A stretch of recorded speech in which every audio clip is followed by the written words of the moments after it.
welcome back to another episode of Buzmen Videos.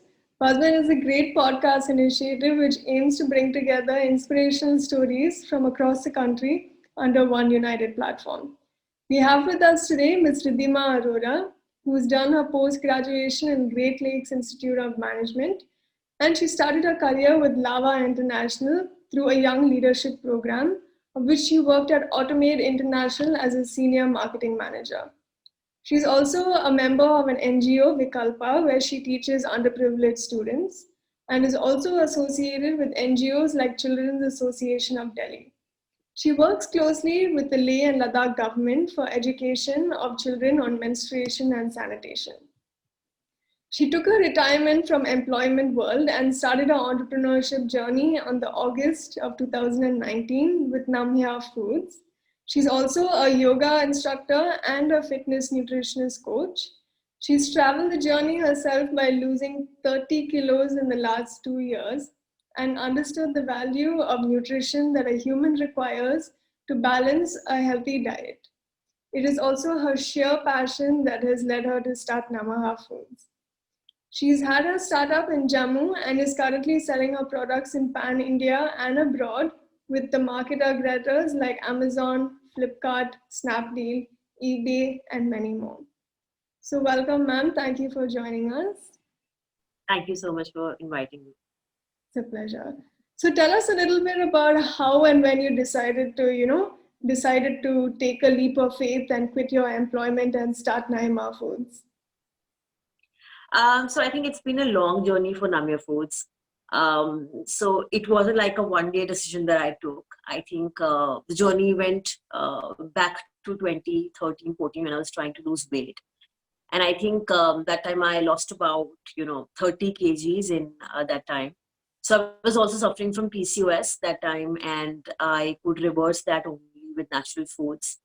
So I think while I got sensitized to natural foods, healthy foods that time, I think I was young and I did quite a few mistakes that time. But I think that was the beginning of my journey. And I think back in 2018 is the time when, my father was basically suffering from liver cirrhosis and we were running across hospitals. And one of the major gaps that I found out was that there is no interaction between medical industry and food industry, right? So food industry is creating foods which are full of preservative, pesticides. There is this whole era of packaged foods that has come in the market. On the other hand, the medical industry is just about popping this pill at this point of time. There is no mention of how food is the primary healer of your body and how food in isolation can reverse a lot of diseases, if not all of them. So there was a major gap that I found out then. I think when you're personally associated to something, you understand that situation well.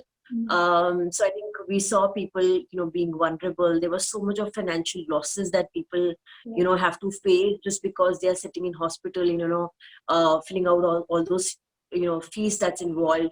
And it is a terrible time for anyone who faces it. And the sad part is that everyone, at some point of time does face that situation where they have to run through hospitals, where their loved ones are not feeling well or they're sick. I used to see people, dying every day because I was supposed to be in the hospital that time. So I think that was the time when I realized that, I understand this space well, more from a perspective that I've done a few things myself. Like I'm a nutritionist and I'm a yoga trainer. Also the fact that I came from an Ayurvedic background. So my family business has been into Ayurveda for almost, 80 years. We started in 1937. So I think I had those right ingredients and I felt that this was what was needed in the market, more important than my brand management job. So I think that's when I decided that I should quit and sort of, take this full time. Right. Now, while you were working as a brand manager, do you think your work experience, complemented your entrepreneurship? I think essentially every work that you do on a regular basis is a lot to do with managing people, finding out the right kind of resources, getting the best out of people, combining it and creating a teamwork out of it. So I think the fundamental of who works where and when, irrespective of their department, irrespective of their, you know, the way they work, I think the essentials still stay the same. So I think that definitely helped me, because I came from a very professional background. I had worked in a professional setup, which was not something that my family business was used to. So definitely I think that worked. Also the fact that I think in a grocery segment, in a gourmet segment, creation of brand is still something that not a lot of brands are doing right now. So I think my tech information or tech knowledge that I had in creation of a brand, that I got from my last experience, my work experience, basically, I could easily put that in my existing business. So I think any kind of work actually helps you, grow, because there's a lot of experience in people interaction, how you manage things, a lot of professional, experience that you get. So I think any experience that anyone can get is not a waste. It just takes its own term and means and can help you in your existing work. Right. Now, many would say you are a role model for women who are looking forward to, start up their own business. But unfortunately, as it does happen, not everyone is able to take that leap of faith, with that fear of failure, you could say, that's, looming at them. So would you say you Right. have any advice for that? I think, we are still very new to give advices to people, but I think once you understand that this is what you want in your life, or let's say once you understand that this is what you want to do every day of your life, like this is what you want to get up to, I think that is enough in itself um, to just like come out and do it. I'm sure a lot of people have fears. I'm sure a lot of people have vulnerabilities. I think when I left a heavily paying job, I did not have any monies to spend on myself for my living for about 1 year. And I think those are the kind of factors that you have to incorporate while you are taking such decisions. So if anyone is listening to it and is, let's say, paying some EMI, or has a child who's going in second standard and has his or her own expenses, so my suggestion would be obviously to keep that buffer amount or monies for all those things. But having said that, I think especially for women, I think it's important to love yourself, because I think in India, I think we've been brought up in a culture where taking care of yourself or wanting to do what you want to do is considered selfish, especially for women. So I think, but it is important, if you're not loving yourself, you will not be able to love your kids, your spouse, your family. So I think you need to prioritize yourself at some point of time. And I think it's a one lifetime. So, you should do what you want to do. So having said that, there are a lot of vulnerabilities. There are a lot of fears involved. I think it's just so much more about what you want to do each and every day. And once that sets in your head, I don't think um, anyone can advise you anything. I think it will just come from within. So I think that's my advice, that, find it within. All right. So now, as you mentioned, you also are a yoga instructor and a fitness nutrition coach. So do you feel that India, people largely are unaware of nutritional value that's, so important to maintaining a healthy life? I think from 1990s, when industrialization happened, liberalization happened, I think we started mimicking a lot of how American food ecosystem works. So if you go back to America, maybe 1970s and 80s, you see the same trends that happened in from 1990s onwards in India. So, we moved to packaged foods, we moved to frozen foods, we wanted our breakfast in sugary cereals, and that just became like a norm and a fashion statement. But having said that, I think because I also grew up in that atmosphere, only to understand that the basics still exist in natural Ayurveda, in natural foods, in eating local ingredients, in eating fresh food, ghar ka khana. And if you are maintaining yourself well with, let's say, 30 minutes of yoga every day, with good breathing exercises, with Surya Namaskar and a few exercises for your spinal cord, you do understand the physical changes that are happening in your body. Right. So um, I think in the last 7 years, when I have adopted um, local ingredients and natural foods and yoga at the same time, I have experienced within my body that there is so much potential that everybody has Mhm. in its own way. It's a lot of understanding of your own emotional uh, releases that happen while you're doing yoga. There's a whole lot of mental openings that happen once you're into yoga meditation. I think Indian culture from that perspective is beautiful. It's just that Western world is now adopting it, and now we are thinking that there's something Right. more to it. Mhm. But if we just go back to basics, if we just go back to simple way of living, if we go back to not eating from packets which have complex ingredients at the backside, against all the marketing that they do in the front of the packs, I think we'll be far more better off. I mean, if you look at India, I mean, there's 1 person out of 12 people who's diabetic today. Right. 1 in 5 women in India have PCOS today. Mhm. Every third person has cholesterol issues, and it just become a new normal, which, and it actually isn't very normal. So, and the consumption of sugars has drastically gone up, and that has also become a new normal. So I think the moment we go back to basics, the moment we start listening to our dadis and nannies, Right. and start eating home, start eating simple foods with ghee, and not really look at commercials and ketos and paleos and all those things, I think we'll be far more better off in the way we are living. All right. So now we've seen a couple of your products, such as diabetic tea, thyroid care tea, liver cleanse tea, heart tea, almond drink, etc. So we request you to throw some light on some of those products. So I think as a category, when we wanted to enter, health foods industry, if you notice even today, there will be some brands which are in cure-based foods, and there are other brands which are, let's say, in snack category, or let's say in the protein bar category. There was actually no one really working in the preventive healthcare segment. So if I today have diabetes, and if I'm already on a medication, and my blood glucose goes to, let's say, 450, 500, I don't have a choice but to take medicine, right? Mhm. But let's say there's so many people who are pre-diabetic, there's so many people who are at the borderline situation, or who might end up into a disease just because they have some hereditary issues like that, or they have a lineage like that. So what do those people do?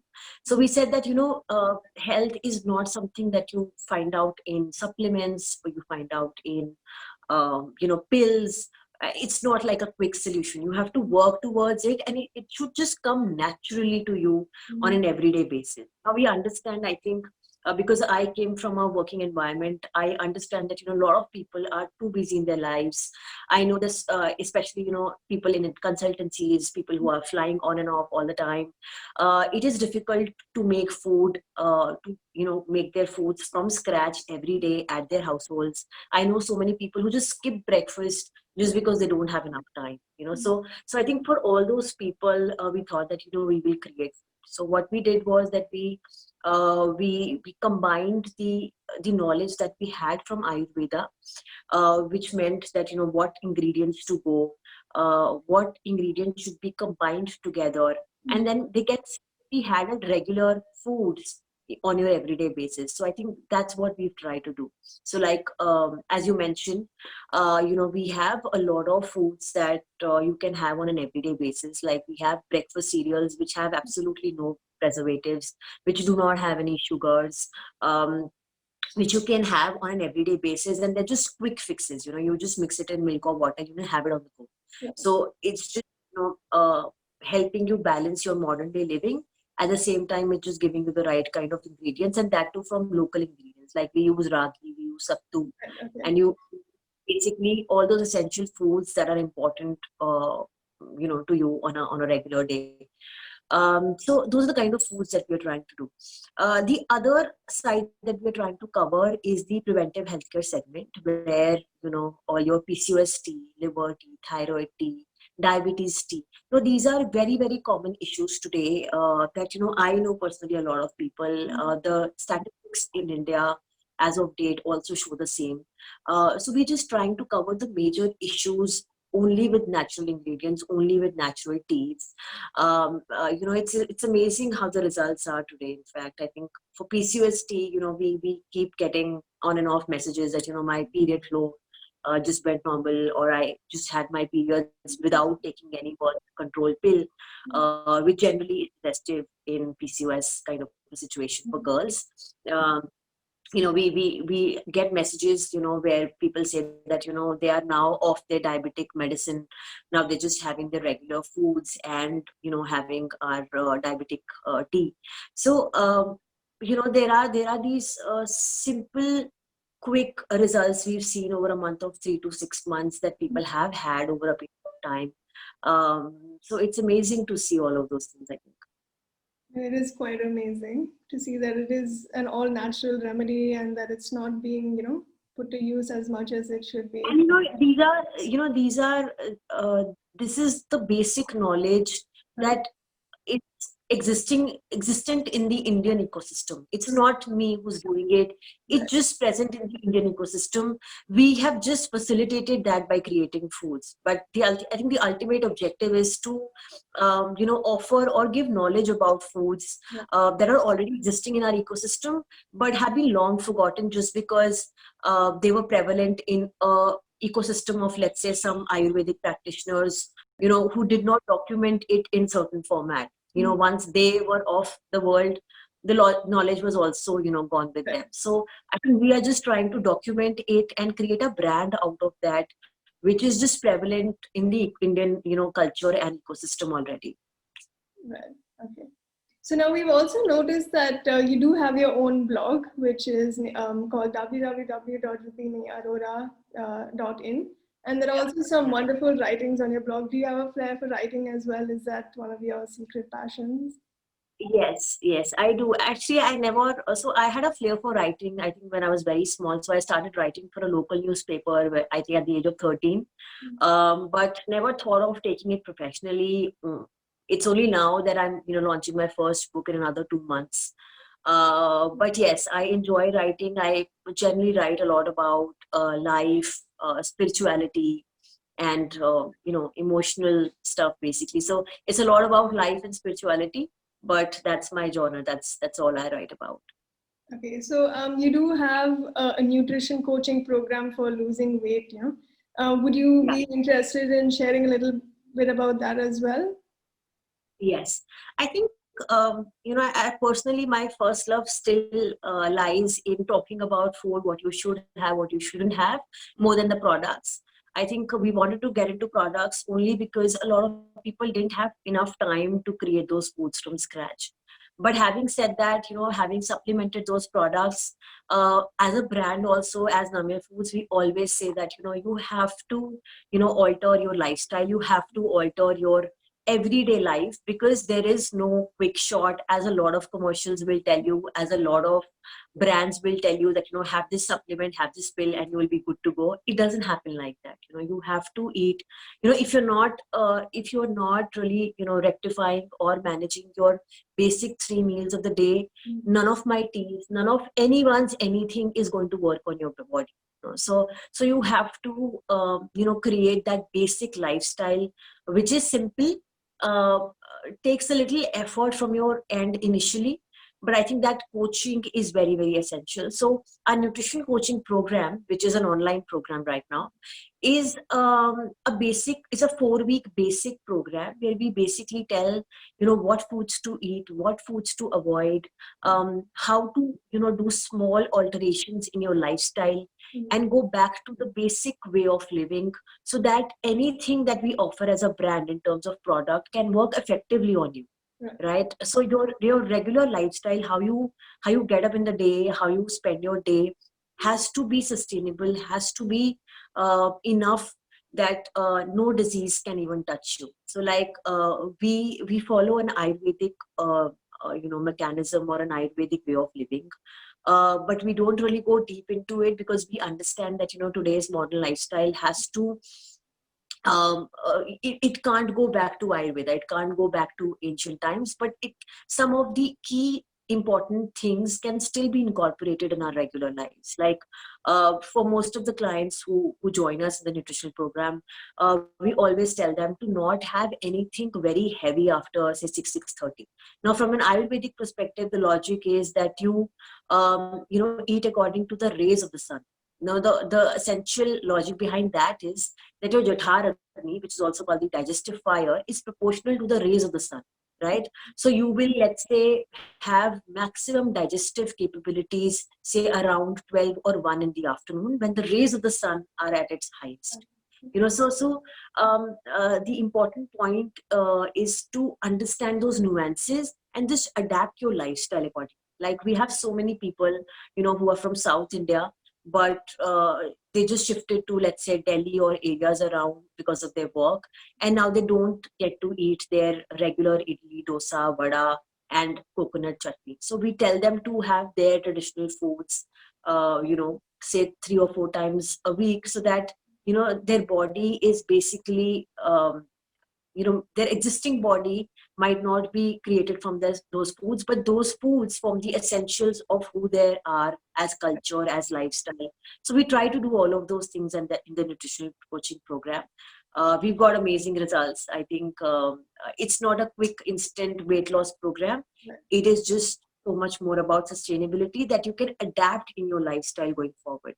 So as a program, we don't give a diet chart. We will understand what you have in your everyday life, and then we do tweaks and recommendations and adaptations week by week and give you a sustainable diet chart or a program from that perspective. Right. Okay. And if you could just tell us how someone could get access to this if they would like to. So it's a simple form that's present on www.namyafoods.com. So you go to nutritional coaching program, fill in your details, and then we have a special team in the organization who gets in touch with you, understands your requirements, and then starts the program accordingly. All right. That's wonderful. So before we conclude, we do have to ask you one last question. So what would be your beauty secret? Would it be yoga or nutrition? I'm sure a lot of people would love to have that answer from you. So I think what I personally follow, so I'm not someone who's into makeup or who's into too many beauty products or masks on the face and all of those things, like how people are these days. I keep it very simple. I just eat fresh food. I make sure that what I'm eating has been produced locally. Like if it is winters, I'll be using a lot of ghee, ragi, nachni ki roti and things like that, which should be used in winters. So I try to eat seasonal. I try to eat fresh. And then in the last 7 years that I've been into fitness, I try to work out each and every day. So you would see me working out anywhere between 40 to 50 minutes every day. And I do that, 5 times a week. And in the last 7 years, I don't think I've taken a break for more than a week and a half kind of.